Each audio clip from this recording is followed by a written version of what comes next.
Rule number 1, conduct thorough due diligence on prospective buyers, even before soliciting interest or sending an offering memorandum, better known as the Black Book. Losing control of the selling process with a strategic buyer has caused huge problems. Frequently, there are delays and slippage from the agreed upon schedule or terms caused by excessively intrusive due diligence.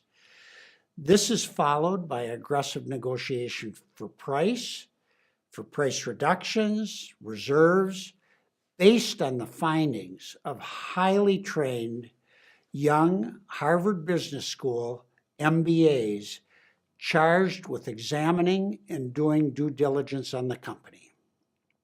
If the deal falls apart, this strategic buyer, perhaps even a competitor, has all sorts of private information about your company. It is literally terrifying and leaves the seller feeling there is no option, no choice but to close the sale, in spite of devastating changes in the terms and conditions. Rather than feeling helpless, you have an option.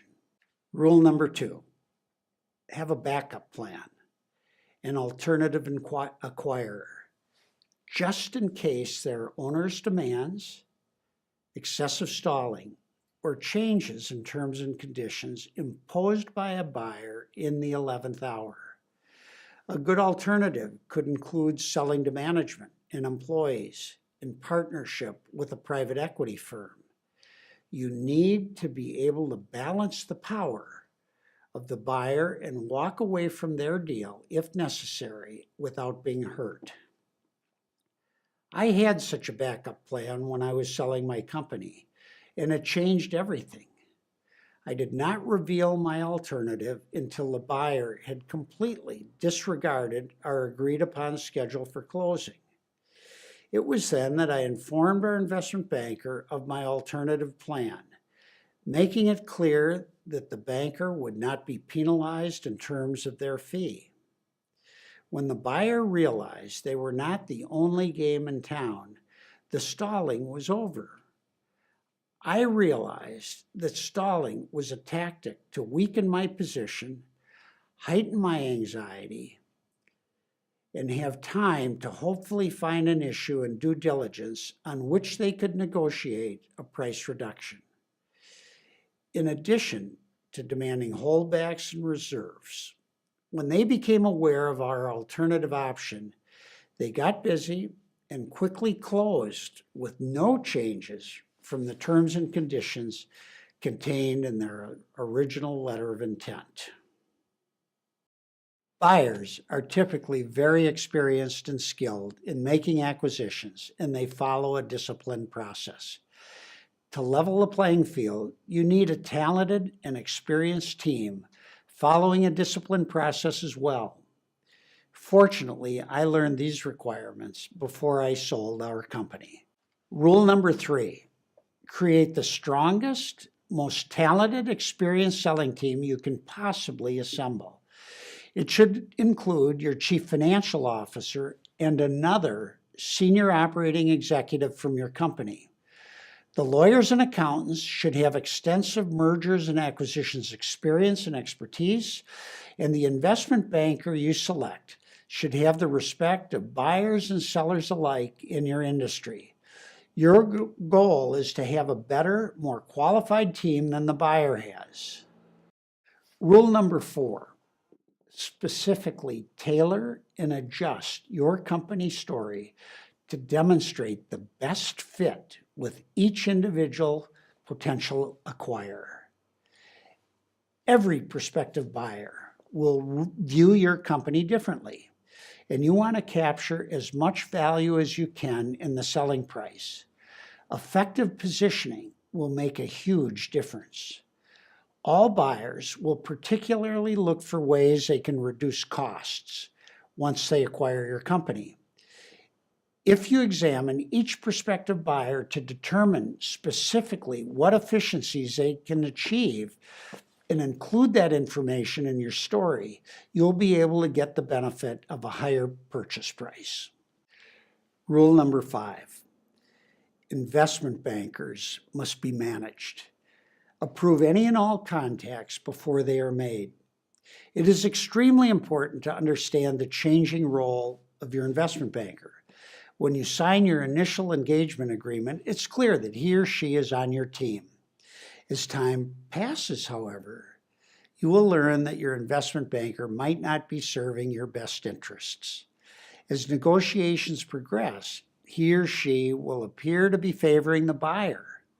That's because there will be no deal unless you accept what the buyer is offering, and therefore the investment banker will push hard for your acceptance of buyer-imposed terms every step of the way.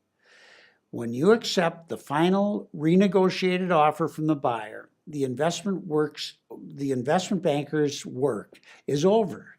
And I firmly believe in the benefits of having an investment banker, but never lose control.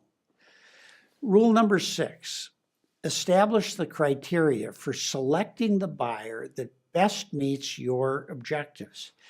It might be the best price, or the company you respect the most, whose values are closest to yours.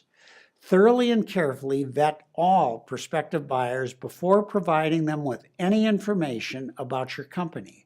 Make some calls to identify and check references. And remember, once your company is sold, you no longer have any control, in spite of what the buyer tells you during the courtship period. Rule number 7, if the buyer's desire to acquire your company is greater than your desire to sell to that buyer, you will be in the power position and can have greater control over the closing process. You can even deny information or access requests during due diligence, like meeting customers or meeting additional employees, and you will be able to insist on compliance with terms and conditions contained in the letter of intent. And be sure to closely monitor conformity to your confidentiality agreement. As I mentioned in rule number 2, have a backup plan just in case. And one last piece of advice. It's my rule number 8. Recruit someone to guide you through the selling process. Select someone with previous personal experience selling his or her family's company. And this coach should not have a personal stake in the outcome of your sale.